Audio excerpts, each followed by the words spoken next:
मी आज तुम्हाला भात गरम कसा करायचा ते सांगत आहे।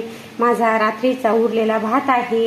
एक मी चिरलेला कांदा घेतलेला आहे, टमाटर घेतलेले आहे, कोथिंबीर घेतलेली आहे, एवढं मी घेतलेलं आहे सामान। आणि ही कढईमध्ये तेल टाकलेलं आहे। मोहरी टाकायची, कांदा टाकायचा,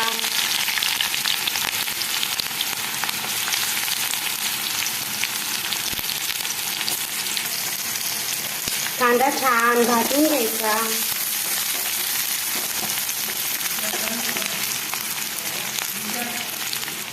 हे बघा आपला कांदा छान भाजत आहे।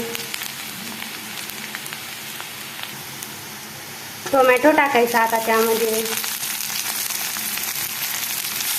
हळद टाकायची,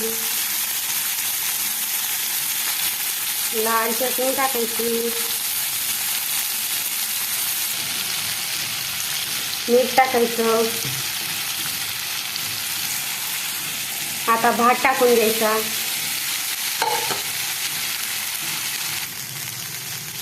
भाताला छान हलवून घ्यायचं। कोथिंबीर टाकायची आता त्याच्यामध्ये छान। हे बघा आपला भात किती छान झालेला आहे। अशा पद्धतीने उरलेल्या भाताला, रात्रीच्या शिळ्या भाताला फोडणी दिल्यास खूप छान लागतो।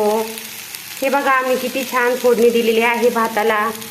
असा भात खूप छान टेस्टी लागतो खायला। लाईक करा, सबस्क्राईब करा।